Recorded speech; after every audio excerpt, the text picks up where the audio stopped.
Hi friends, ఎలా ఉన్నారు? బాగున్నారా? నేనైతే చాలా బాగున్నానండి. మీరు ఇంకా బాగుండాలని అయితే మనస్ఫూర్తిగా కోరుకుంటున్నాను.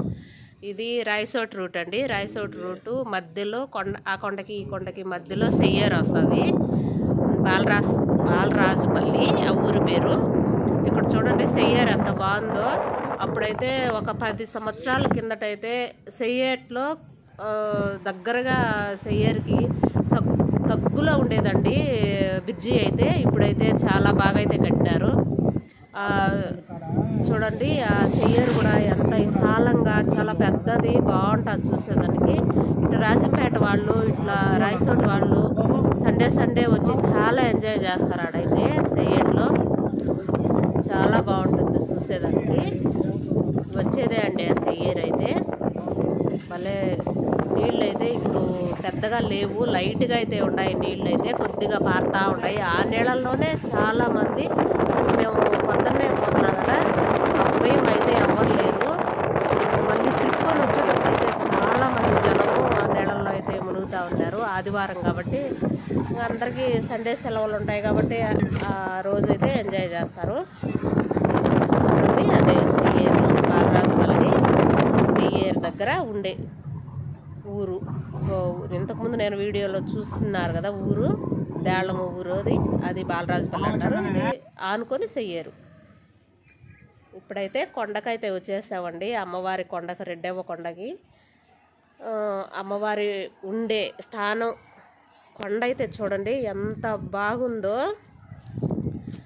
చూస్తే ఆ దగ్గరకు పోయి చూస్తే అమ్మవారి కొండ అయితే కింద నుంచి పైకి ఇట్లా మనం మెడలో ఇంచుకొని చూసే అంత హైట్ ఉంటుందండి. ఫస్ట్ అమ్మవారి కొండకైతే పోయాము. ఇంకా వచ్చేసి కోనేటి కాడికి పోవాలి ఫస్ట్ అయితే మనము. అక్కడ ఎంటుకలు ఇచ్చేసి ఆ కోనేట్లో అయితే మునిగే వాళ్ళు మునగొచ్చు, మునగనోళ్ళు కాళ్ళు చేతులు కడుక్కొని నెత్తిని కొద్దిగా నీళ్ళు జల్లుకొని రావచ్చండి. ఒక 10 సంవత్సరాల కింద ఇక్కడ కోనేరు చూడండి ఎంత బాగా కట్టుండారు ఇప్పుడు. అప్పుడైతే మేము పోయేటప్పుడు ఒక గుంతలాగా ఉన్నిందండి, మట్టి గుంతలాగా ఉన్నింది అక్కడ కోనేరు అయితే. ఇప్పుడు చాలా బాగా అయితే కట్టినారు. ఇక్కడ వచ్చేసి రాగి చెట్టు అండి. రాగి చెట్టుకి బిడ్డలు లేని వాళ్ళు వరపడి అక్కడ రాగి చెట్టు చుట్టూ 3 చుట్లు తిరిగి అమ్మవారికి ఉయ్యాలైతే కడతారు. చూడండి ఎంత బాగుందో. చుట్టూ ప్రకృతి అయితే రెడ్డెవ్వ కొండన పెద్ద పెద్ద గుండ్లు అయితే ఉంటాయండి. కొండల గుండ్లు చూస్తూ ఉంటే దొల్లుకుండేటిగా మన మీద పడతాయేమో దొల్లుకొని అన్నట్టుగా అయితే ఉంటాయి, కానీ మన మీద ఏం పడవండి. అమ్మవారి సత్యం అనుకోవాలనో ఇంకా ఏమనుకోవాలనో తెలియదు అయితే. కానీ ఇప్పుడు కొత్తగా అమ్మవారి గుడి అయితే చాలా బాగా కడుతున్నారు, ఇంకా పూర్తి కాలేదు. స్తంభాలు వేసి ముందు పక్క అమ్మవారి ఫస్ట్ శిల అంటే ఆమె శిల అయింది కదా, అక్కడైతే ఏం మార్చలేదండి. అప్పుడు ఫస్ట్ ఆమె అక్కడ నిలిచిన తర్వాత ఎలా కట్టినారో అలాగే ఉంది. ఆ ఉండే ప్లేస్ అయితే ముందు పక్క అయితే పెంచి ఈ విధంగా స్లాబ్ అయితే పోసి స్తంభాలు వేసి కడుతున్నారు. ఆ గుడి అయితే ఇప్పుడు గవర్నమెంట్ శోధనం అయిందండి, అప్పుడైతే కాలేదు, అందుకు పెద్దగా డెవలప్ కాలేదు. ఇప్పుడు డెవలప్ అవుతుంది చాలా బాగా. చూడండి అమ్మవారి గుడి దగ్గర లోగా ఇంకా పూర్తి కాలేదు కదా, అక్కడే వరపడి ఉండారు బిడ్డల సంతానం కోసం. బిడ్డలు ఇచ్చే సత్యమైన తల్లి రెడ్డెవ్వ అని అనుకోవచ్చు, నమ్మొచ్చు. చాలా వరకు అమ్మ సాయిబులు ప్రతి ఒక్క కులం అమ్మను నమ్మి ఆడికి అమ్మను దర్శించుకుంటే వాళ్ళ మనసులో కోరుకుంటే అమ్మ అయితే బిడ్డలు లేని వాళ్ళకి బిడ్డలను ఇస్తుందండి.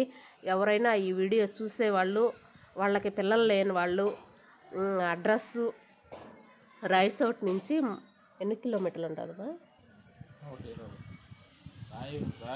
రాయసోట్ నుంచి అమ్మవారి గుడికి 35 కిలోమీటర్లు అయితే వస్తుందండి.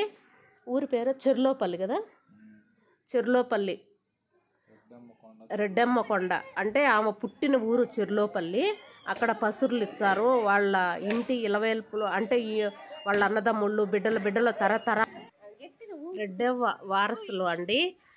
తరతరాల నుంచి రెడ్డెవ్వ వాళ్ళకి చెప్పిందంట, పసురు బిడ్డల సంతానం కోసం ఎవరైతే వస్తారో వాళ్ళకు 3 తూర్లు పసురు 3 వారాలు పోయి పసురు దాగాలి అక్కడ. ఓకే అండి, వీడియో ఫస్ట్ టైం చూసేవాళ్ళు లైక్, షేర్, సబ్స్క్రైబ్ అండి. ఇలా మంచి వీడియోతో మళ్ళీ